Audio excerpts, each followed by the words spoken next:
As Iowa high school football teams wrap up their regular season this week, half of the squads will compete in the playoffs with opening round games taking place statewide on Wednesday. Joining me right now is Todd Tharp of the Iowa High School Athletic Association. And Todd, I know there was a change in the playoff format that took place in January of this year.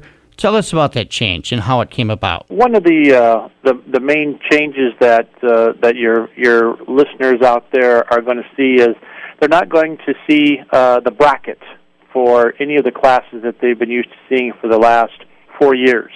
In January, our board approved a little change in our football qualifications. We'll no longer be having the sister districts to where District 1 and 2A might be matched up against District 2 and Class 2A down the road. Now it's kind of a randomness around the state of who might be playing each other. There is a 125-mile travel restriction, so during that first round game next Wednesday, no school and the 8-player through the 3A game will be traveling more than 125 miles. And then what is still in place is that the district champion will still play the district 4th place team, and the district runner-up will still play the 3rd place team. So that won't change, but there is a limitation which might lead to the potential of some district rematches to where a regular season district game could end up being played again in that first round, which is something that hasn't happened for the last 4 years. Just to clarify, in past years, it was the district champion, say, from District 1 playing the 4th place team out of District 2, and then the 2 and 3 place teams would get together. And now it might be from District 1, say, playing District 8, or District 4 playing District 2. Absolutely correct. You are absolutely correct, Bill, and that is a distinct possibility. You are correct. The change in the playoffs, you said, affect the first round. How does it impact the following rounds, second round, quarterfinals, and on down the line? Good question. The 125-mile travel restriction is just in place for that first round. So after that, we're back to our normal protocols of how things will go regarding, teams can travel more than 125 miles. But again, the sister district aspect of things is still gone. So a district champion might still play a district runner-up in that second game as they have in the past. But again, they won't know their opponent until after we've played all games on that first Wednesday night. So, right now, when we release the brackets, they would know who their potential opponents would be all the way down the line. But after each night, we will reset different pairings, through the first round, through the second round, through the third round, and then, up to the semifinals. So schools will have to be a little more creative, I guess, regarding how they're going to get some of their film exchange done and how they're going to be able to prepare for their next opponents. A little more than half of the schools that play football in the state of Iowa will be playing a playoff game on Wednesday, Todd. 192 make the field. That's 32 in each of the 6 classes. 346 schools statewide play football. What kind of feedback have you heard with the change in the playoff format? To be quite honest, Elwin, right now we've received very little feedback on things. We've communicated it to them throughout the season. The main questions I've gotten from coaches is there's no way that a number 1 is going to play a number 3, right? There's no way that a number 2 is going to play a number 4. There's no way, and I've said no. I mean, we're staying in that aspect. District champion is still going to play district 4th place team from another district. So that's the questions that they have there. And then the question is, well, how strict is that 125 miles? And I'm telling them it's strict. It's going to be, like I said, anything from about 124.5 miles, or 125.4 miles is going to be considered 125 miles. And if it's 125.6 miles, then that's going to exceed our travel limitation for the most part. So as long as we're consistent throughout and with them, I think they'll be satisfied. But as of right now, I've heard very few concerns regarding what we're looking at doing right now. With the first round of the playoffs falling on a Wednesday, that's obviously a school night. Students have to go back to school again on Thursday morning. Is that the main reason why the travel restriction change was made? You are correct, Dylan. Like I said, over the last 3 or 4 years, we've received a lot of concerns from our school administrators, superintendents, principals, about some of the lengths that some of our schools have had to travel. We've had schools that have been well over 2.5, 3-hour drive. That means they're leaving school at 1 o'clock, 1:30 in the afternoon on Wednesday, which obviously affects that school day.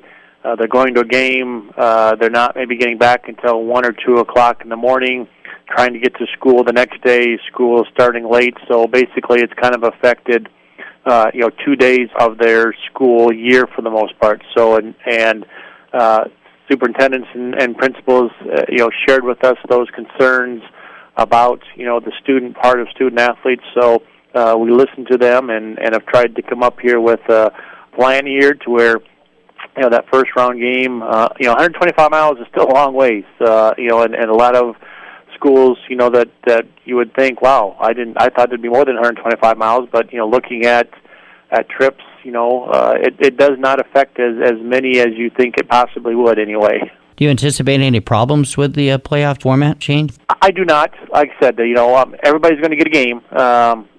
So again, it might unfortunately be for a handful that'll be a district rematch, and unfortunately there might be a couple situations to where it might be a team that they play on Friday night that they might have to turn around and play them on Wednesday. There's always that possibility when this occurs. So we'll receive that feedback once we get it. If that's something that was very displeasurable, we'll look at that option and evaluate everything at the end of the season. Our playoff advisory committee will come in again in January, and we'll give them all the research, all the stats, all the facts that we have from this postseason. And, we'll look at, if there are things that can be done to help improve it for next year. Todd, I know at the time that this change in playoff format took place in January, there was also some talk at that time at maybe trying to get rid of that Wednesday, Monday turnaround of the playoffs. It's a lot of games in a 2-week span, playing 3 games over a span of 10 or 11 days. Where's the Iowa High School Athletic Association stand on that right now? Well, it is our goal here to do the best that we can to eliminate that. It's our goal. We would love to, probably not next year, but maybe when we redistrict, to go to a format to where we would play a game every Friday night. If that means looking again at an 8-game schedule to make it happen, we'll look at if that means we have to start the season a week earlier and play a 9-game schedule and start during that quote-unquote week 0 that we've had the last couple of years. We'll look at that. But we do need to look at that aspect of things so that we don't have that quick turnaround. And again, as you said, playing basically 4 games in about a 14-day time frame. We're working on that now, trying to be proactive with it now, looking at all the options of things, particularly on the front end, because nobody wants to play outside. Football coaches have told me they prefer playing in the dome. I prefer watching games in the dome. But we've got to end it the weekend that it ends on now. So that means something's got to happen on the front side in order for every Friday night game to happen and to make those things work. Lastly, Todd, I know the playoff pairings will be released after the games are all complete on Friday. How late do you anticipate that process will take? Well, like I said, the first thing we'll do is that once we get all the qualifiers in, we will first post those. In the last couple of years, we've been able to do that between 11:30 and 12 o'clock. So the first thing that people want to do is go to our website around 12 o'clock, and they will see all 192 qualifying schools. We'll have them listed by class and by district. So you'll be able to see the Class 1A, District 1, first place, second place, third place, fourth place team, and be able to do that. So you'll see all 192 qualifiers. So we'll post that first, hopefully, by midnight. And then, with all respect, like I said, we then will need another good 2 hours or so then to take those qualifiers and then to try and properly place them using the mileage restriction we have of 125 miles, and also making sure that we have number 1s playing number 4s so that we can then put those pairings together, and hopefully, like I said, in the neighborhood of 2 to 2:30 early on Saturday morning is to be able to actually release the pairings for the games that will be played the following Wednesday. Obviously a busy night for the Board of Control of the Iowa High School Athletic Association, but also a fun time as 192 teams begin the quest for 6 state championships over the coming weeks. Todd, I appreciate your time. Elwin, thank you very much for the time here. I hope we've educated your listeners, and just as always want to say thank you for what you do for your listeners and what you do for high school athletics and for educational-based activities. Thank you, Elwin, for everything. Appreciate the opportunity. That's Todd Tharp, Assistant Executive Director of the Iowa High School Athletic Association, the administrator in charge of football.